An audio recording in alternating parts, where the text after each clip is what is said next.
Béni soit le nom de Jésus. Béni soit le nom de Jésus. Il est digne de louange. La portée sur lui nos fardeaux. Si j'ai vissé par sa grâce, je suis comblé de son amour. Béni soit le nom de Jésus. Il est digne de louange. La portée sur lui nos fardeaux. Si j'ai vissé par sa grâce, je suis comblé de son amour. Béni soit le nom de Jésus. Il est digne de louange. La portée sur lui nos fardeaux. Si j'ai vissé par sa grâce, je suis comblé de son amour.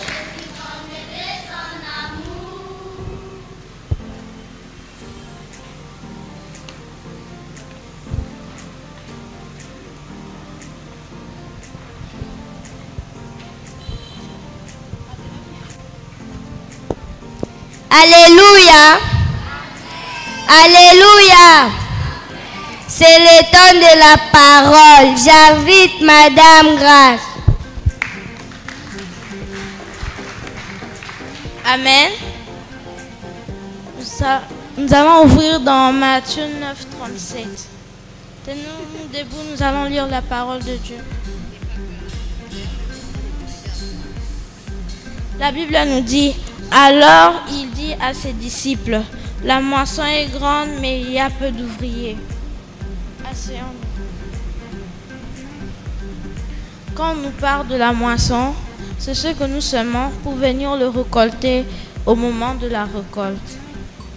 Les ouvriers, ce sont ceux qui parlent de la parole de Dieu. Reprenons au présent. Quand on parle de présent, on parle de quand nous venons pour servir l'Éternel, notre Dieu. Donnons-nous debout, nous allons prier.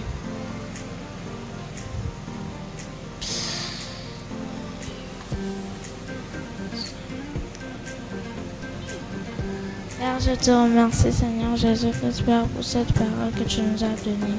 Au nom de Jésus. Amen.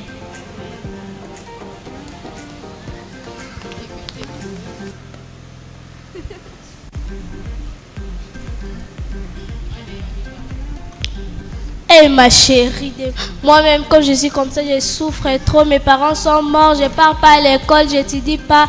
Ma famille m'a abandonné, je n'ai nulle part où aller. Hey ma sœur, derrière moi j'ai une solution pour toi, mais la seule condition est que tu acceptes. Je connais un marabout qui peut t'aider. Ah, même si on fait ça, on n'aura pas la paix dans nos cœurs. Oui, je sais, on n'aura pas la paix, mais au moins ça peut nous rendre heureuses. Copine. Ma copine. Comment tu vas?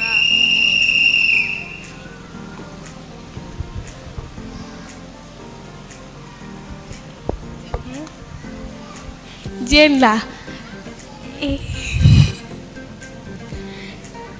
Dienda no kendalo bieza kindeni. C'était bien ma chérie.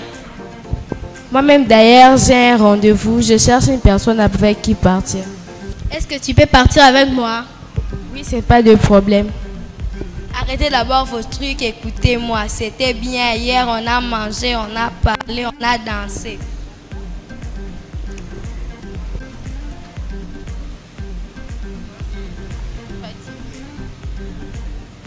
Bonjour.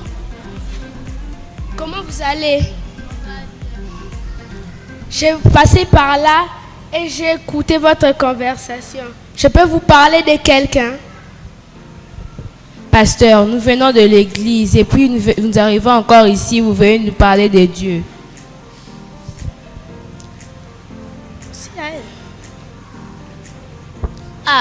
Écoutons-les d'abord un peu. Maintenant, nous venons de l'église, on arrive ici et puis il vient encore nous parler de Dieu. Ah mes chéris, écoutons-le, arrêtez de faire vos sottises. Bon, Dieu, c'est une personne qui vous aide, qui allège vos fardeaux, qui vous guérit, qui vous protège, si vous croyez en lui. Comment on peut faire pour croire en lui? C'est facile, on va lire un verset. Romains 10, 9 à 10. Ça dit, si tu confesses de ta bouche le Seigneur Jésus et si tu crois de ton cœur que Dieu l'a ressuscité des morts, tu seras sauvé. Car c'est en croyant du cœur que l'on parvient à la justice et c'est en confessant de la bouche que l'on parvient au salut, selon ce que dit l'Éternel. Vous voulez accepter Jésus comme Seigneur et Sauveur? Oui, pasteur, on veut l'accepter comme Seigneur et Sauveur. Alors on va se lever et on va prier.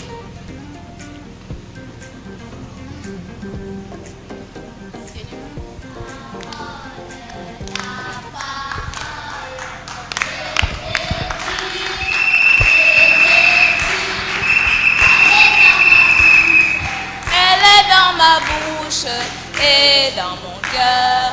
Et la parole de Jésus, elle est dans ma bouche, et dans mon cœur, Amen, amen. Shalom peuple de Dieu. Les enfants de l'Écodine aujourd'hui ont voulu vous représenter l'église, ont voulu vous représenter ces chrétiens-là qui partent à l'église mais qui ne retiennent pas la parole de Dieu. Le Seigneur nous a envoyés comme des ouvriers dans sa moisson. Nous avons comme thème cette année les conquérants moissonneurs et nous sommes ces ouvriers-là qui devons aller prêcher l'évangile. Les enfants vous ont montré comment est-ce que lorsque nous rentrons de l'église, nous faisons comme si nous ne voulions plus recevoir la parole de Dieu, mais à tout moment nous avons besoin de cette parole. Il y en a qui ont des problèmes et qui ont réellement besoin d'entendre parler de Jésus. Alors c'est l'œuvre que nous devons faire, être des ouvriers dans la moisson de Christ. Amen, amen. Est-ce que nous pouvons acclamer pour eux? Est-ce que nous pouvons acclamer pour nos enfants de l'école de dimanche qui nous ont fait une représentation de ce que l'église et aussi ce que nous rencontrons dans les champs d'évangélisation de foi? Il y a ceux-là qui croient, il y a ceux-là qui doutent, mais nous devons toujours persévérer parce que Jésus nous appelle à persévérer. Amen.